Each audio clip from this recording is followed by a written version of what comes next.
Hello, everybody. Welcome back to another episode of The Shift with Gina. This show is an accompaniment to my women's health group that I have on Mighty Networks.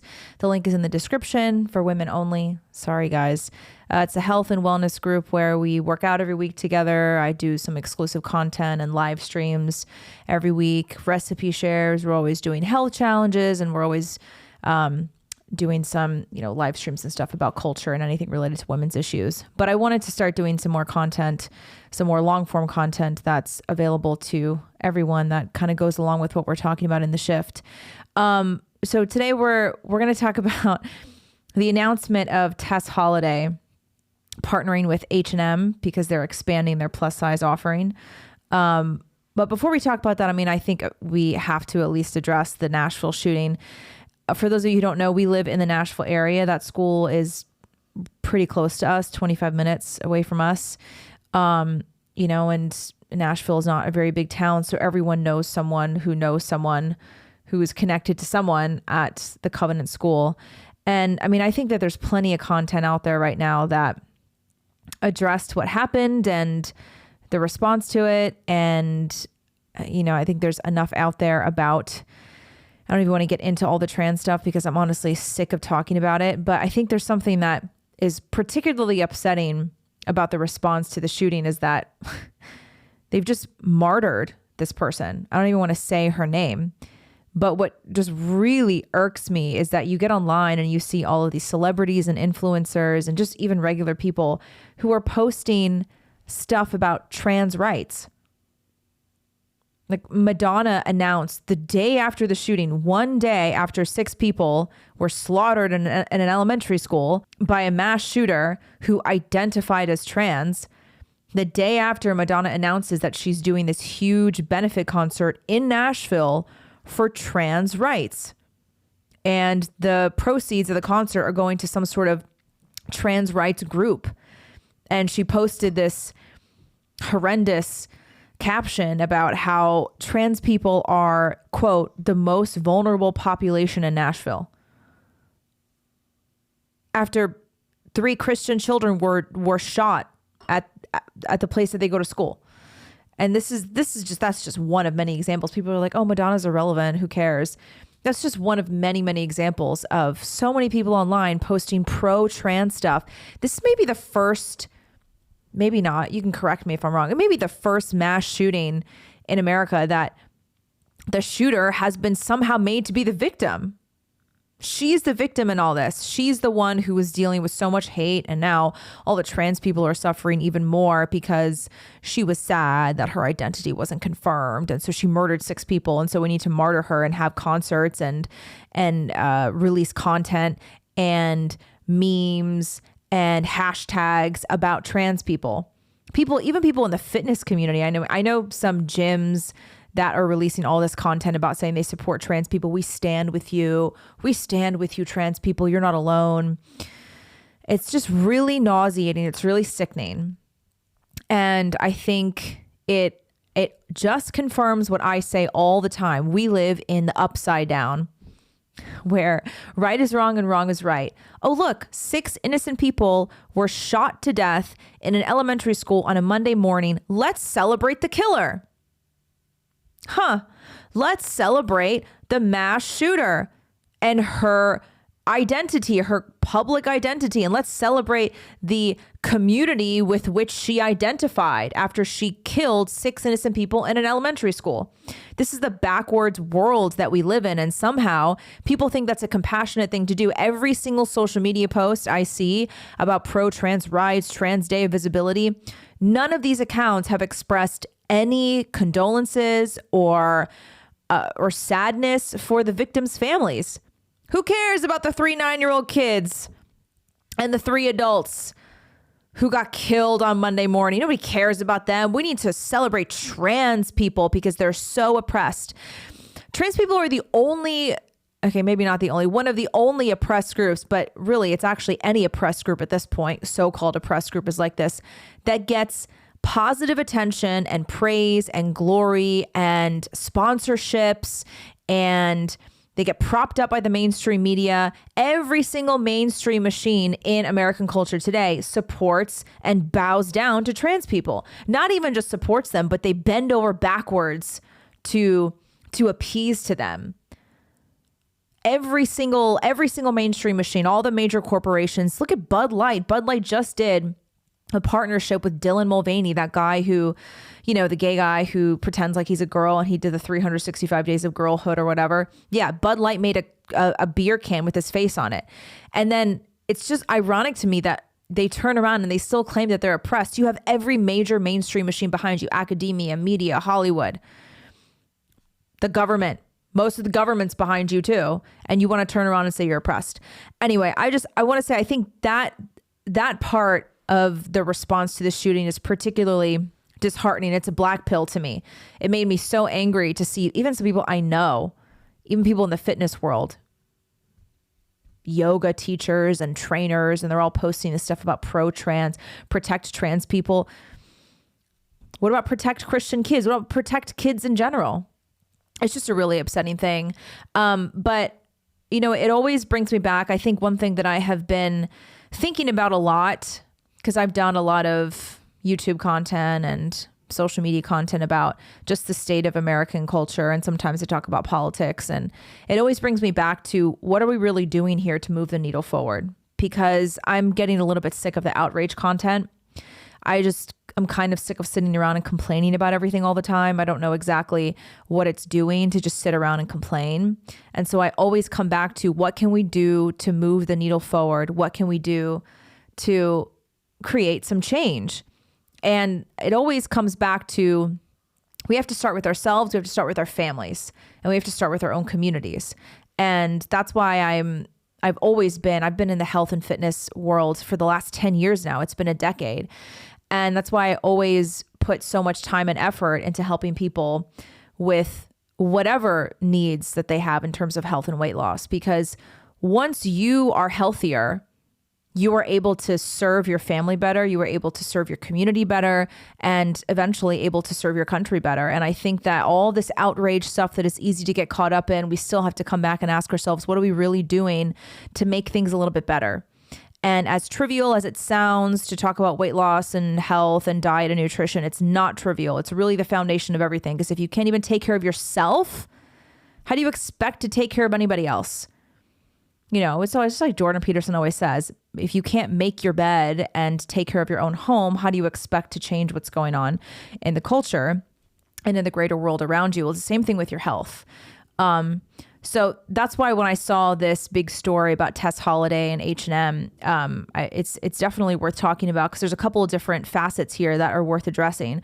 If you don't know her, Tess Holiday is how do you describe her? She's an activist. That's probably the best way to describe her. She's a fat acceptance and body positivity activist. We can go to my screen so we can take a look at her Instagram page. She made waves. I mean, this is when she became more of a household name, I would say, in 2018, when she was on the cover of Cosmopolitan. And the headline says, "A supermodel roars. Tess Holiday wants the haters to kiss her ass." She is clearly morbidly obese. She's a size 24.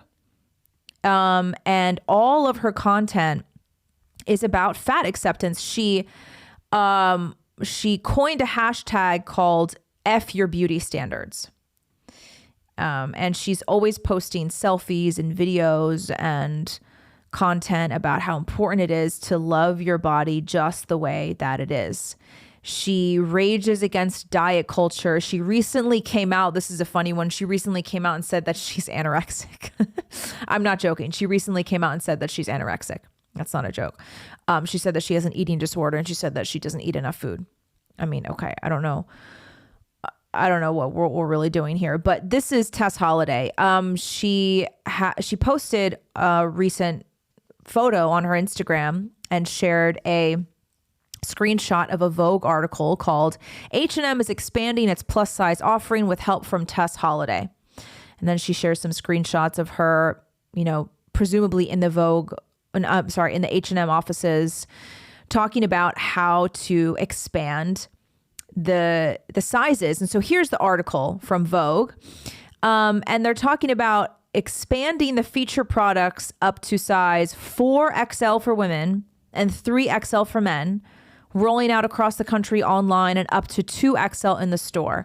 Prior to this expansion, H&M's full women's wear and men's wear assortment sizes only went up to XL in stores and online, with a select assortment for women in sizes 3XL to 4XL online as part of H&M Plus. So in this article, a woman named, a woman named Donna Dozier Gordon, H&M's head of inclusion and diversity for the Americas region, talked about how H&M's evolution and progress on extended sizing reflects our commitment and focuses on challenges faced, progress made, and more progress to come. And at the very bottom of the article, there is a line where Tess Holiday says that this can literally transform lives. She says that this offering of 4XL sizes in H&M can literally transform lives. So this doesn't seem like a big deal, right? Oh, okay, whatever. H&M's making clothes for fat people. Okay. Yeah, it doesn't sound like a big deal. But as this body positivity and fat acceptance movement expands and expands, we just continue normalizing morbid obesity to the point where we're not even batting an eye at it anymore.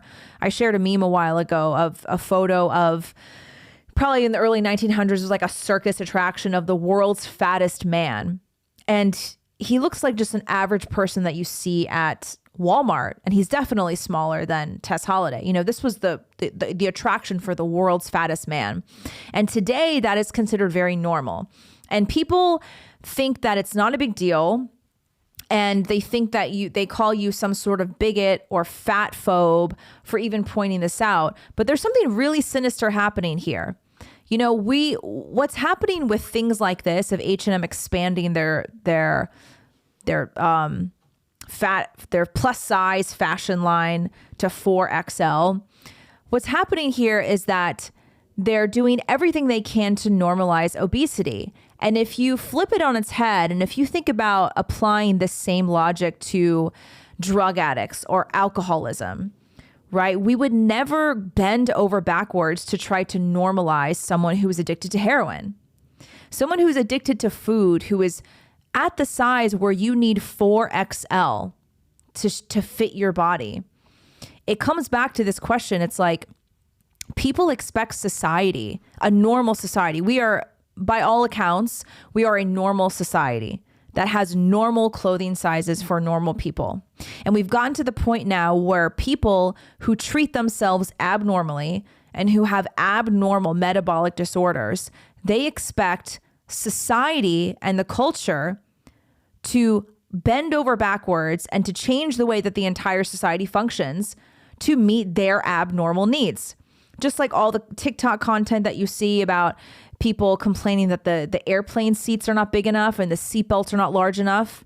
I shared one of the videos from TikTok on my Twitter a couple weeks ago, and it went viral, and everyone was talking about how ridiculous it is that this morbidly obese person was complaining about how the seatbelts just weren't fitting over her fat body anymore.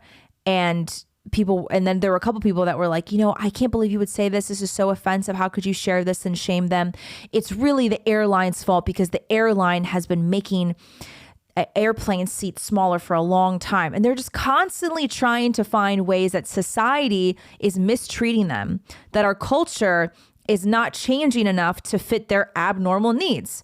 If you cannot fit into an airplane seat, if you cannot fit into XL, 2XL, there's something wrong with you. I don't say that as a way to be mean or to be unkind. The truth of the matter is, if you cannot fit into an airline seat or fit into a 2XL, there's something wrong with you and your habits and your lifestyle and your diet. There's something wrong with you. And the fact that we cannot say this is one of the main reasons that we have gotten to this point, because we are too afraid to say that it is abnormal and it is unhealthy to be morbidly obese. And not only is it bad for you, it's bad for your family and it's bad for our country. And then the response that you'll always get is, well, what do you care what people do with their bodies? It doesn't affect you. How does it? It doesn't affect you if someone is 400 pounds. Just let them be fat if they want to.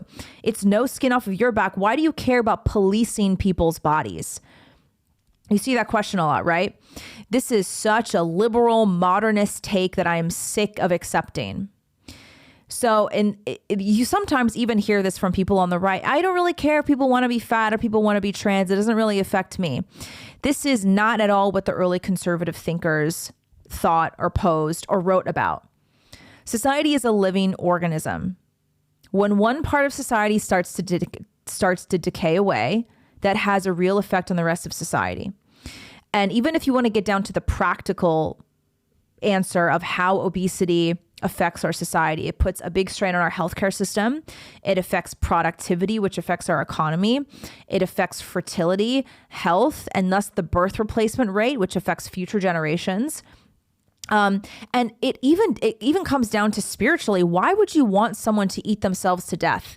Do you really not care at all about other people, that you want to see them kill themselves? You want to see people be drug addicts and alcoholics, and you don't care if they eat themselves to death and if they're 400 pounds because it doesn't affect you, right? That's got to be the most depraved, selfish, backwards way of thinking, to base your entire sense of morality on whether something directly affects you. Then by that same exact logic, you should not care if a stranger rapes, kills, or steals someone that you don't know across the country, because it doesn't affect you, right? That's why this whole logic of it doesn't affect me, so I'm not going to care about it. It's a depraved way to approach morality. It really is. Of course you should care how someone else is if someone else is being stolen from, if someone else is being killed. Of course you should care if your neighbor is a drug addict or a heroin addict or morbidly obese, because not only does it affect the entire country at some point, it affects their soul. Do you really hate people that much that you don't care at all? We should care about each other's well-being. And this is why when people on the left say this, they're like, oh, it doesn't affect you. These are the same people that always point to the Scandinavian countries who have robust welfare states.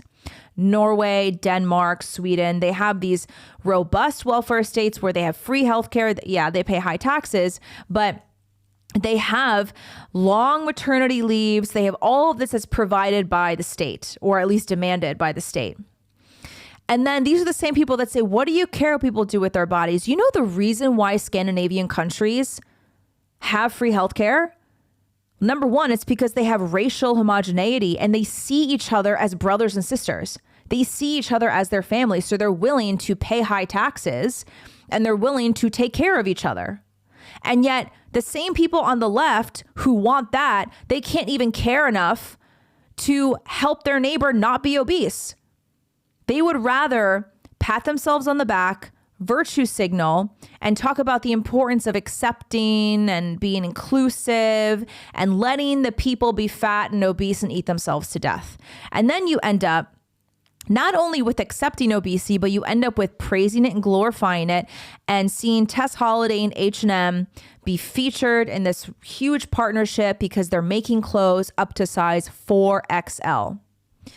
Now, a response to this is usually, well, don't you think, Gina, don't you think that fat people deserve to have clothes?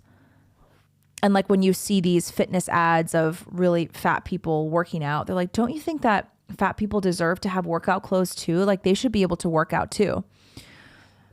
I'm not saying that fat people don't deserve to have clothes. No one's saying that. What I'm saying is we have now gotten to the point in our culture where we are featuring these partnerships and featuring the expansion of plus size fashion lines as if it's a virtuous thing. You see the difference? I'm not saying that H&M should never make clothes for fat people, but the fact that it is being featured as something virtuous is a huge reflection on how sick our society is, where we think that it is a good thing, a moral thing, and a virtuous thing to cater to people who are sick and chronically ill. If you are 400 pounds, you have a chronic illness, you have a metabolic disorder of obesity. It's not funny. It's not cute. It's not glamorous. It should not be glorified. I'm not saying that we need to be cruel to you, that we need to take your rights away, that you don't deserve to have clothes that fit. I'm not saying that we should call you names and that you should be shunned from all of society. No, I believe in being kind to people. I believe in being compassionate. But here's the thing, true kindness and true compassionate is inseparable from truth. You can't be kind to someone and lie to them. You can't. You cannot be compassionate with someone and tell them something that isn't true. You have to be truthful with someone if you want to be kind and compassionate.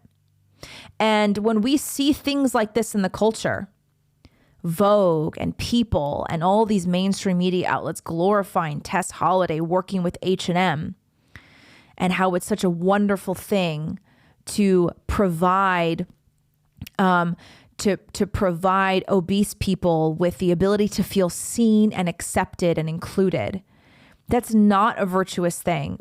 If we have gotten to the point where we have to create bigger clothes up to 3XL and 4XL, we need to stop and ask ourselves what the hell is going on. Because if you actually care, Tess Holiday always talks about, I care about empowering women and making them feel their very best and celebrating women. I believe in supporting women, right? That's their whole tagline, women supporting women. Yeah, you really care about supporting women, then why are you encouraging them to be sick and unhealthy and fat? Because I find it very ironic that whenever I talk about obesity, I'm the mean one. I'm the bully. I'm the person who has no compassion. I'm the person who has no soul. When I am the only person who cares enough to tell you the truth. I'm the only one who actually loves you enough to tell you in kindness that it's not okay to be a 3XL, 4XL. That you deserve better than that. Your family deserves better than that. You're going to be miserable. You're not going to live a long time. If you don't already have some sort of chronic illness, you're going to develop one. Eating yourselves to death, eating a lot of fried food and processed foods and seed oils and sugar, it's not good for you. And I care about you enough. I love you enough to say that. But now we've gotten to the point where the people who tell the truth are the mean ones. And it's just really, it's such a backwards, upside down world we live in where right is wrong, wrong is right, up is down, and down is up. The person who tells the truth and who cares enough to say, you know what, I think we should maybe do something about the obesity pandemic is the mean one. And no, it doesn't only affect the person who is obese. Of course, it affects everyone else in their life. And it definitely affects our country. The US has, I think, the second highest rates of obesity in the world. I forgot who has the highest rates, but it's not the US. We're the second highest rates. If not the first, we're the second highest rates of obesity. We should be ashamed of that. Gluttony is a sin. Gluttony is one of the 7 deadly sins. God does not want you to be obese. God does not want you to be fat. If you've gotten to the point where you are obese, you have abused the physical temple that God gave you. And we should be ashamed of that. Now, I'm not saying that that person is any worse than anyone else who has abused the body and the temple that God has given them. We have all abused our body at some point in some way. But it doesn't make any sense to me that we encourage drug addicts and alcoholics to seek help, and we encourage them and praise them whenever they start on the journey of being sober. We encourage them to go to AA. We encourage them to not shove a needle up their arm. And we would never in a million years put some sort of heroin addict with a needle in their arm on the cover of a magazine and say that it's brave and virtuous. And yet, obesity actually kills way more people every year than drugs and alcohol do. And yet we turn around and we glorify and we praise that and we put it on the cover of a magazine. We tell women that it's great. And here's the second part of this fat acceptance movement that's not talked about enough, but that's very important is, have you noticed that they only sell this message to women and never, ever to men? Have you ever seen a morbidly obese man on the cover of GQ or Men's Health or Esquire? Nope, never. And we probably never will. And here's why. Because our society, progressive society that has taken over, the progressive agenda that has taken over every mainstream machine, Hollywood, academia, media, Their goal is to tear down two very important pillars. Number one is order, and number two is beauty. We can talk about order in a different episode, but a great example of tearing down order is the trans agenda, right? Tearing down the order that has existed for as many years as the earth existed, because God created man and woman with very specific differences and roles. And we were all gifted one of the two genders for a very specific reason by God. So they've tried to tear down order through things like the trans agenda, through the rise of socialism, cultural Marxism, etc. But another thing that they try to tear down is beauty. And when people hear this, they think it's shallow. They think I'm talking about the shallow idea of beauty, right? So someone like Margot Robbie, she's so beautiful. Blake Lively, Jennifer Lopez. Beauty cannot be understood without truth and goodness. So when I talk about beauty, I'm talking about beauty, which is something that turns our gaze towards God. And true beauty is inseparable from truth, and it's inseparable from good. And what the left does, what the progressive agenda, the intersectional agenda does, is they try very hard, and successfully so, at tearing down beauty. And they come after women specifically. Notice how body positivity is never sold to men, it's only sold to women. And notice how the trans agenda, it's only really trying to replace women with men who pretend to be women, and not really the other way around. Leah Thomas, Dylan Mulvaney, Laverne Cox, these are all men. Bruce Jenner, these are all men who pretend to be women, right? Blair White even. It's targeted towards women because one of women's sacred duties, and it's always been this way, is to bring beauty to the world. Men bring order, and they bring protection, and they bring steadiness and groundedness, and women bring beauty and nurturing and softness to the world. That is one of the sacred duties that women have. Again, I'm not talking about beauty like Blake Lively beauty, or Ana de Armas beauty, where it's like they look absolutely stunning and they have the perfect body and perfect hair and perfect skin. I'm not talking about the shallow sense of beauty. I'm talking about beauty that comes from within, this ethereal sense of beauty where we bring beauty to the world. And I know people in the comments are going to be like, yeah, well, you're really one to talk, Gina. You think you're beautiful. Again, I'm not talking about shallow beauty. I'm talking about the beauty that comes with femininity, the beauty that comes with softness. And another way that they try to tear down beauty is look at art. Look at modern art and architecture compared to the art that we had hundreds of years ago. If you look at modern art, it's so ugly. It's so depressing. It's cold. It doesn't make you feel anything. It's all up for interpretation. But this fat acceptance and body positivity movement is meant to break down beauty. And it even shows up in Tess Holiday's hashtag F your beauty standards. They want to tear down anything that has been considered beautiful for all of human history. And they want to replace it with something that is ugly. And when I say ugly, I don't mean like you look at Tess Holiday or Ashley Graham and you're like, oh, they're so ugly. I mean, ugly is in like ugly, something that's untruthful, something that's unkind, something that's unhealthy. These are ugly things. These are the opposite of beauty. And that's what body positivity and fat acceptance does. And I'm sure this will get taken out of context and people will clip this out and say, Gina thinks all fat people are ugly. Nope, that's not what I'm saying. You have to understand what we're saying when we're talking about beauty and the beauty that women are supposed to bring to the world. And that beauty does not come in 4XL. Why? Because to be a 4XL, you have to be unhealthy and mistreat your body. And there's nothing beautiful about mistreating your body and feeding it the wrong foods and never moving your body and never going out in the sun and not sleeping well and not taking care of yourself. That's not beautiful. That's denying. It's going against the nature that God created for us.